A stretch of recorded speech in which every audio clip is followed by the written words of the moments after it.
ఈ సమయంలో దైవజనులు జకరియా గారు దైవజనులు వస్తుండగా చప్పట్లు కొడుతూ వారిని ఆహ్వానిద్దాం.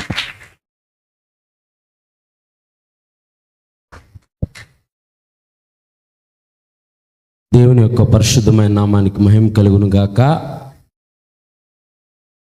మమ్మల్ని ప్రేమతో ఈ ప్రాంతానికి ఆహ్వానించిన కర్మేల్ ఫైర్ మినిస్ట్రీ వ్యవస్థాపకులు పాస్టర్ ధర్మపాల్ గారికి హృదయపూర్వకమైన వందనాలు. అలాగే వారి కుటుంబానికి, పాస్టమ్ గారికి, అలాగే యవ్వనస్తులు మరి ఉదయకాల సమయం నుంచి నేను చూస్తున్నాను మీడియా ఆపరేట్ చేస్తున్న యవ్వనస్తులు అందరూ మరి వాళ్ళు చాలా యాక్టివ్గా పనిచేస్తున్నారు.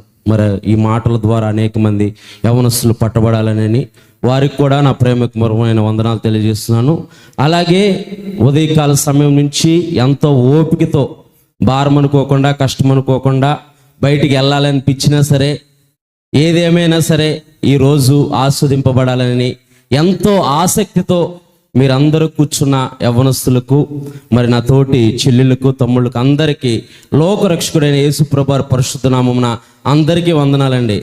మరి నా సాక్ష్యం చెప్పాలంటే దాదాపు 1/2 అవర్ పైన, అరగంట పైనే ఉంటుంది కనుక, కానీ సమయం లేదు కనుక త్వరగా నా సాక్ష్యాన్ని నేను మీ మధ్యలో పంచుకోవాలని ఆశపడుతున్నాను. నేను ఇక్కడ నుంచోవడానికి ఏమాత్రం అర్హత లేనివాడిని మీరు కూడా అనుకోవచ్చు. ఏ అర్హత ఉంటే దేవుడు వాడుకుంటాడు, ఎలాంటి జీవితం జీవిస్తే దేవుడు వాడుకుంటాడు. నాకు కూడా ఒకప్పుడు అదే ఆలోచనలు ఉండేవి. నాకు సేవ చేయాలనే ఆలోచన అసలు ఉండేవి కాదు. మా అమ్మగారు సేవకురాలు, వారు 5వ కుటుంబం నుంచి వారు రక్షింపబడ్డారు. వారు 10వ తరగతి చదువుతున్న సమయంలోనే వారి మేనత్త గారి ద్వారా దేవుని గురించి తెలుసుకున్నారు. అలాగే వారు తర్వాత వివాహం అయిపోయిన తర్వాత పెద్ద కుమారుడిగా నేను జన్మించాను. మాది ఇప్పుడు ప్రస్తుతం ఉన్న అల్లూరు సీతారామరాజు జిల్లా, ఒకప్పుడు ఉమ్మడి ఖమ్మం జిల్లా. అది ఖమ్మం జిల్లా ప్రాంతం. సౌండ్ కొంచెం మానిటర్ సౌండ్ కొంచెం పెంచండి, అప్ అండ్ డౌన్ అవుతుంది. ఉమ్మడి ఖమ్మం జిల్లా ప్రాంతము. భద్రాచలానికి 50 కిలోమీటర్ల దూరంలో ఉన్న కోనవరం అనే ప్రాంతం టెక్స్ట్ బుక్లో కూడా ఉంటుంది. కోనవరం శబరి గోదావరి సంఘం ప్రాంతం. ఆ ప్రాంతంలో నేను పుట్టాను. నేను పుట్టినప్పుడు ఒక వారం రోజులు పాలు తాగలేదంట. నేను పాలు తాగకపోతే మా అమ్మగారు హాస్పిటల్లోనే ఏంటి బాబు పాలు తాగట్లేదని చెప్పేసి అప్పుడున్న పరిస్థితుల ప్రకారం అన్ని టెస్టులు చేశారంట. కానీ బాగానే ఉంటున్నాను కానీ పాలు మాత్రం తాగట్లేదు ఏంటా అని చెప్పేసానని ఆమె తనకు తెలిసిన వాళ్ళు ఆరాధిస్తున్న దేవతలు అనబడే వారికి ఆ విధంగా మనసులో ప్రార్థన చేసుకుంటుంది. నేను ఏమైనా మొక్కుబడి చేసుకున్నానేమో, నేను ఏమన్నా వాళ్ళకి మొక్కుబడిగా సమర్పించుకోవాల్సింది ఏమైనా ఉందేమో అని చెప్పేసి ఆమె ప్రార్థన చేసుకుంటూ ఉంటుంది. కానీ ఎటువంటి జవాబు రావట్లేదు. లేకపోతే కొన్ని రోజులు అలాగా గడిచిన తర్వాత ఆమెకు ఒక ఆలోచన వచ్చింది. నేను యేసు ప్రభు వారిని, లోకరక్షకుడైన యేసు ప్రభు వారిని నేను తెలుసుకున్నాను కనుక ఒకవేళ దేవునికి దూరంగా నేను బతుకుతున్నానేమో, ఒకవేళ దేవుడికి నచ్చినట్టు నేను బతకట్లేదేమోనని చెప్పి తన మనసులో అనుకుందంట. ప్రభువా, మొట్టమొదటిగా నువ్వు కుమారుని ఇచ్చావు. ఆమెకు అంతంత మాత్రమే తెలుసు, దేవుని గురించి అంత పరిపూర్ణతంగా తెలియదు. ప్రభువా, నువ్వు కుమారుని ఇచ్చావు. నా కుమారుడు గనక పాలు తాగి ఆరోగ్యంగా ఉంటే గనక యేసు ప్రభువారు అని అంటాం. మన అందరం యేసు ప్రభువారు అని అంటాం. అనే అక్షరం కలిసే విధంగా ప్రభాకర్ అని పేరు పెడతాను. అలాగే తర్వాత ఎవరు పుట్టినా సరే అనే అక్షరం పేరు మీద నేను పేరు పెడతాను అన్నప్పుడు నా తర్వాత మా తమ్ముడు పుట్టాడు, ప్రదీప్ కుమార్. తర్వాత చెల్లి పుట్టింది, ప్రమీల. అయితే మాదంతా హైందవ కుటుంబ ఆ యొక్క వాతావరణంలోనే నేను పెరిగాను. దేవుడు అంటే నాకు తెలియదు. నాకు 10 సంవత్సరాల వయసు. ఆ సమయంలో మా అమ్మగారు మా కుటుంబంలో ఉన్న పరిస్థితులను బట్టి ఆమె దేవుడిని తెలుసుకోవడం మొదలుపెట్టారు. దేవుడు మాట్లాడుతున్నాడు నాతో, నేను దేవుడు పరిచర్య చేయాలి. ఒక ప్రాంతం వెళ్ళమంటున్నాడు, ఆ ప్రాంతానికి వెళ్ళి దేవుని యొక్క వాక్యం చెప్పాలి, ఆ ప్రాంతంలో ఉన్న వారికి దేవుని యొక్క వాక్యం చెప్పాలని చెబుతూ ఉండేది. కానీ చిన్నతనంలో నాకు సరిగా అర్థమయ్యేది కాదు. నా ఆలోచనలు వేరు, నా తలంపులు వేరు. ఆ విధంగా నేను జీవిస్తూ ఉండే కాలక్రమం నేను కూడా యవనస్తుడిగా ఎదిగిన తర్వాత మీకులాగా యవనస్తులుగా ఉంటున్నప్పుడు ఎలాంటి పరిస్థితులు, ఎలాంటి రుగ్మతలకు లోనవుతారో నేను కూడా అలాంటి రుగ్మతలకు లోనయ్యేవాడిని. నేను యవనస్తుడిగా ఉన్నాను. అందరిలో మంచిగా ఉండాలి, అందరిలో ఐడెంటిఫికేషన్ చేయబడాలి. నేను ప్రత్యేకంగా ఉండాలి.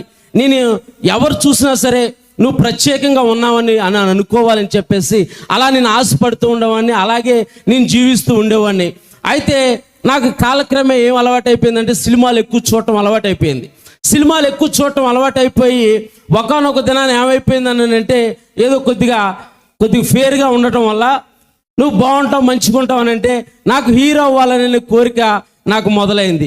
ఏది ఏమైనా సరే నేను హీరో అవ్వాలి, ఏది ఏమైనా సరే నేను వెండి తెర మీద కనపడాలి, ఏది ఏమైనా సరే నేను హీరో అవ్వాలి, మంచిగా డబ్బులు సంపాదించాలి, మంచి పొజిషన్లో ఉండాలి, అనేకులకు సహాయం చేయాలని ఇలాంటి ఆలోచనలు ఇలాంటి తలంపులతో బతుకుతున్నప్పుడు నేను హైదరాబాద్ ప్రాంతం వెళ్ళాను. హైదరాబాద్ ప్రాంతం వెళ్ళినప్పుడు హైదరాబాద్ ప్రాంతంలో నేను ఉద్యోగం చేసుకుంటానని నేను ప్రయత్నాలు చేయటం మొదలుపెట్టాను. అనేక ప్రయత్నాలు చేయటం మొదలుపెట్టినప్పుడు మా అమ్మగారు ఒకటే అనేవారు, నాన్న ఇవన్నీ మనకు తగదు, నువ్వు ఈ దేవుడు కాదని ఏ ప్రయత్నం చేసినా సరే నీకు ఎటువంటి విజయం రాదు.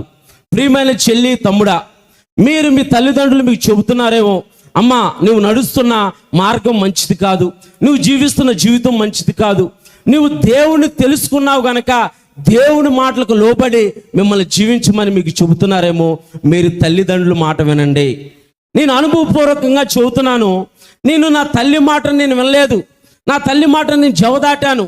మా అమ్మ మొత్తుకునేది, తల బాదుకునేది, నాన్న ఇవన్నీ మనకు తగదు, దేవుణ్ణి నువ్వు తెలుసుకో, దేవుని తెలుసుకొని బైబిల్ ట్రైనింగ్కి వెళ్ళు, నేను సంఘం స్థాపిస్తాను, ఆ సంఘానికి నువ్వు ఆ సంఘంలో నువ్వు ఉండి నువ్వు నిలబడాలని అంటే సంఘం లేదు ఏమీ లేదు, నువ్వు సంఘం అని అంటావు, నువ్వు సంఘం కడితే మేము చూసుకోవాలి, ఇప్పటికే జీవితంలో పడిన కష్టాలు చాలు, బాధలు చాలని నేను అడ్డగించిన వ్యక్తిని, దేవుడికి దూరంగా వెళ్ళిపోయిన వ్యక్తిని, లోకంలో జీవిస్తున్న వ్యక్తిని, లోక ఆశలతో లోక ప్రేమలతో పట్టబడి నా ఇష్టానుసారంగా నేను జీవిస్తున్న వ్యక్తిని. మీలో ఎవరైనా సరే ఈ యొక్క మధ్యకాల సమయంలో దేవుణ్ణి విడిచిపెట్టి నీ ఇష్టానుసారంగా నువ్వు జీవిస్తున్నావేమో, ఇప్పుడు ఈ మధ్యకాల సమయంలో ప్రియమైన చెల్లి, ప్రియమైన తమ్ముడా, దేవుడు నీకు ఒక అవకాశం పోతున్నాడు. దేవుడు నామానికి మహిమ కలుగును గాక. ఆనాడు దేవుడు నాకు ఒక అవకాశం ఇచ్చాడు. ఎలాంటి పరిస్థితుల్లోకి వెళ్ళిపోయానంటే, ఒక హీరో అవ్వాలనుకున్న వ్యక్తి నేను, నాకు నచ్చినట్టు నేను జీవించేవాడిని. నాకు హైదరాబాదులో ప్రత్యేకంగా ఒక టైలర్ ఉండేవాడు, నాకు నచ్చినట్టు నేను నా డ్రెస్సులు డిజైన్ చేసుకునేవాడిని. అప్పుడే దాదాపు 2009 ఆ ప్రాంతంలో దాదాపు 12,000 రూపాయలు వాచ్ మెయింటైన్ చేసేవాడిని. ఎందుకనంటే సినిమాల్లో వాళ్ళు హీరో ఎలాగైతే ఉండారో ఆ విధంగానే ఉండాలనుకునేవాడిని. నేను జాబ్ చేసే మేనేజర్ కూడా అనేవాడు, ప్రభాకరు నువ్వు ఎంత మెయింటైన్ చేస్తున్నావు, ఎలా మెయింటైన్ చేస్తున్నావు, 30,000 రూపాయలు శాలరీ వస్తున్నాయి, నేనే మెయింటైన్ చేయలేకపోతున్నాను అని అనేవాడు. నేను నవ్వుకునేవాడిని, నేను అదొక ఆనందంగా నేను ఫీల్ అయ్యేవాడిని, అదో సంతోషంగా నేను ఫీల్ అయ్యేవాడిని. ప్రియమైన చెల్లి, ప్రియమైన తమ్ముడా, నేను కూడా ఆనందంతో సంతోషంతో నువ్వు బ్రతుకుతున్నా అని నువ్వు అనుకుంటున్నావేమో, నీకు నచ్చిన జీవితంలో నువ్వు బ్రతుకుతున్నానని నువ్వు అనుకుంటున్నావేమో, అది క్షణమాత్రపు సంతోషాన్ని కలగజేస్తుంది, అది క్షణమాత్రపు ఆనందాన్ని కలగజేస్తుంది, తర్వాత అది పాపానికి దారి తీస్తుంది. నేను కూడా లోకాశలతో లోక ప్రేమలో లోక స్నేహాల్లో పట్టబడి చివరికి చనిపోతే బాగుండని అనుకున్నాను. ఈ జీవితం ఎందుకు, ఈ బ్రతికెందుకు, ఇంక నా జీవితాన్ని ముగించుకుంటే బాగుండు, ఏది చేసినా సరే నాకు కలిసి రావట్లేదు. కొన్నాళ్ళు సినీ ఫీల్డ్లో ప్రయత్నం చేసినా సరే సఫలం అవ్వకపోవడం వల్ల మళ్ళీ ఉద్యోగంలో జాయిన్ అయినా సరే నెమ్మది లేదు. నా అనుకున్న వారు నన్ను విడిచి వెళ్ళిపోయారు. ప్రియమైన తమ్ముడు, ప్రియమైన చెల్లి, మీకు ఒకటి చెబుతాను నేను, తల్లిదండ్రులు ప్రేమ తప్ప ఈ లోకంలో ఉన్న ప్రేమ అంతా బూటకం, నాటకం. మీరు జాగ్రత్తగా గుర్తుపెట్టుకోవాలి. తల్లిదండ్రులు ప్రేమ తప్ప, దేవుని ప్రేమ తప్ప, మనల్ని ఆత్మీయంగా బలపరుస్తున్న దైవ సేవకులు ప్రేమ తప్ప ఈ లోకంలో ఉన్న ప్రేమంతా బూటకం, నాటకం. ఆ ప్రేమనే ఉచ్చులో నువ్వు పట్టబడ్డావనంటే నీ జీవితాన్ని ఎవ్వరూ మార్చలేరు. అనుభవపూర్వకంగా చెబుతున్నాను. నేను అలాంటి సమయంలో పట్టబడిపోయి చనిపోవాలని లారీకి ఎదురుగా వెళ్ళిపోయిన సందర్భాలు ఉన్నాయి. పైకెక్కి పైనుంచి దూగితే బాగుండని అనుకునేవాడిని, కాచిగూడ రైల్వే స్టేషన్కి వెళ్ళిపోతే బాగుండు అనుకునేవాడిని. అలాంటి సమస్యలు, అలాంటి పరిస్థితులు. నేను చెబుతాను ఒక మాట, మన జీవితం బాగున్నప్పుడే, దేవుడు మనల్ని పిలుస్తున్నప్పుడే, నా కుమారుడా నా ఎద్దుకు రా అని అంటున్నప్పుడే నీవు దేవుని వద్దకు వెళ్తే నీ జీవితం ఆస్వాదింపబడుతుంది, నీవు అనేకులకు ఆస్వాదకరంగా ఉంటావు. దేవుని నామానికి మహిమ కలుగును గాక.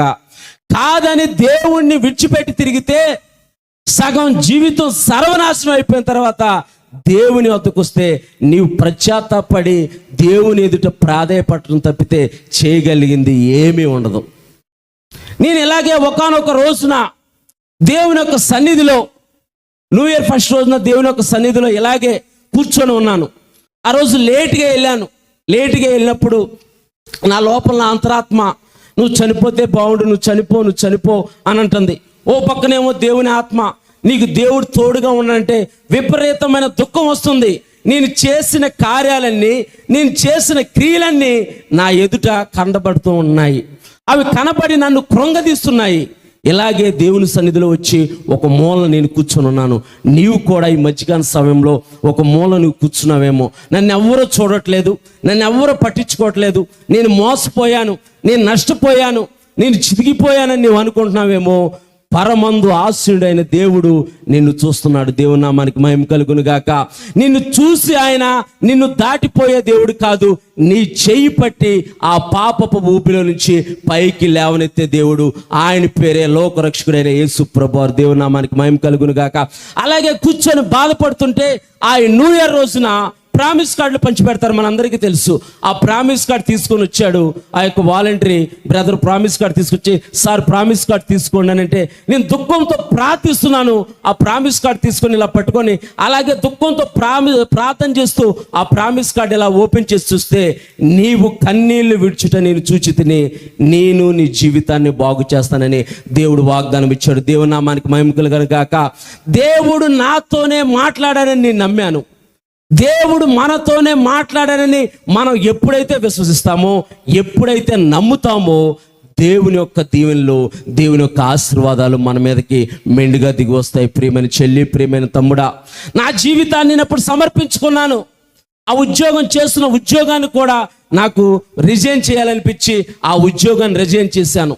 రిజైన్ చేసి దేవుని దగ్గర కొన్ని నెలలు ప్రార్థించినప్పుడు దేవుడు తణుకు ప్రాంతానికి వెళ్ళమని ఒక సహోదరుడు ద్వారా తణుకు ప్రాంతానికి తీసుకొస్తే, తణుకు ప్రాంతంలో ఒక పరిచర్యలో కొన్ని సంవత్సరాలు నేను ఉన్నాను. మొట్టమొదట ఆ పరిచర్యలోకి నేను వచ్చినప్పుడు నాకు ఏది ఉండేది కాదు. ఏ పని చేద్దామన్నా సరే ఆ పనిలో ఒకళ్ళు ఉండిపోయేవాళ్ళు, ఆ పనిలో ఒకళ్ళిద్దరు ఆల్రెడీ ఉండిపోయేవాళ్ళు. వారి పని మనం తీసుకోవడానికి ఆస్కారం లేదు. నేను అలాగే ప్రార్థన చేస్తున్నప్పుడు మా మందిరం కూడా ఎలాగే ఉంటుంది, ఎందుకంటే చిన్నగా ఉంటుంది.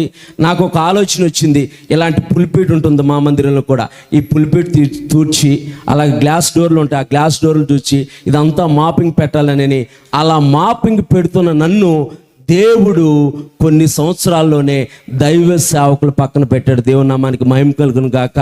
నీవు అనుకుంటున్నావేమో, నా జీవితం ఏంటి, నా బ్రతికేంటి, నేను ఏమైపోతాను, నేను ఏదైనా సాధించగలనా నీవు అనుకుంటున్నావేమో. నీవు ఈ మధ్యకాల సమయంలో దేవుని వద్దకు వచ్చావు గనక, దేవుని సన్నిధిలోకి వచ్చావు గనక, దేవుడు నీకు తోడై ఉండి ఎన్నడూ చేయి విడిచిపెట్టిన వాడై ఉన్నాడు. దేవుని నామానికి మహిమ కలుగును గాక. ఎప్పుడైతే దైవ సేవకులు చెప్పిన మాటకు మనం లోబడతామో, ఎప్పుడైతే దైవ సేవకులు చెప్పిన మాటకు మనం లోబడి మన జీవితాన్ని దేవుడికి అర్పించుకొని ఆ పాపం నుంచి దూరంగా పారిపోతామో, ఆ పాపాన్ని విడిచిపెట్టి మనం బతుకుతామో, దేవుడి యొక్క ఆశీర్వాదాలు, దేవుడి యొక్క దీవెనలు మన మీద కుమ్మరించబడతాయి. అలా మొదలైన నా సేవా పరిచర్య ఈ దినాన్ని వరకు అనేక ప్రాంతాల గడిచిన వారంలో కూడా మేము మార్కాపురం ప్రకాశం డిస్టిక్ ఆ శనివారం సాయంత్రం మొదలైంది మా పరిచర్య ప్రయాణం. దైవ సేవకులు మరి మా ఆత్మీయులు రవితేజ గారితో నాకు అనుబంధం. వారు ఎంతగానో ప్రోత్సహిస్తూ మేము అనేక ప్రాంతాల్లో, మారుమూల కొండ ప్రాంతాల్లో, ఎవరు వెళ్ళలేని కొండ ప్రాంతాలకు కూడా వెళ్ళి దేవుని పరిచర్య చేయటానికి ఈ మధ్యకాల సమయంలో మీ ముందు నిలబడటానికి దేవుడు నాకు కృపనికిచ్చాడు. నేను నమ్ముకున్న దేవుడు ఒకటే, మీరు నమ్ముకున్న దేవుడు ఒకటే. నేను ఆరాధిస్తున్న దేవుడు ఒక్కరే, మీరు ఆరాధిస్తున్న దేవుడే ఒక్కరే గనక మీరు ఎటువంటి పరిస్థితుల్లో ఉన్నా సరే ఆ జీవితాన్ని విడిచిపెట్టి ఈ మధ్యకాల సమయంలో మిమ్మల్ని మీరు దేవునికి సమర్పించుకుంటే, మిమ్మల్ని మీరు, దేవుడు అంటున్నాడు, నీవు ఏ విధంగా ఉన్నావో ఆ విధంగానే నా దగ్గరికి రమ్మంటున్నాడు. నువ్వు ఏ విధంగా ఉన్నావో ఆ విధంగానే నీవు దేవుని వద్దకు వస్తే దేవుడు తన పరిశుద్ధమైన రక్తంతో నిన్ను కడిగి నీతిమంతురాలుగా నీతిమంతుడిగా మార్చి ఆయన నిత్య రాజ్యానికి వారసులుగా చేసే దేవుడు పరమందు ఆసీనుడై ఉన్నాడు. ఆయన పేరే నజరేయుడైన యేసు. దేవుడు ఈ కొద్ది మాటలను మన వెనుకల్లో దీవించి మిమ్మల్ని అందరినీ ఆస్వాదించి అభివృద్ధిపరిచి మీ చదువుల్లో మీరు చేస్తున్న పనుల్లో అన్నిటిలో దేవుడు తోడుగా ఉండి మిమ్మల్ని ఉన్నత శిఖరాలు ఎక్కించును గాక. ఆమేన్. నాకు ఈ అవకాశం ఇచ్చిన దైవ సేవకులు ధర్మపాలయ్య గారికి హృదయపూర్వకమైన వందనాలు.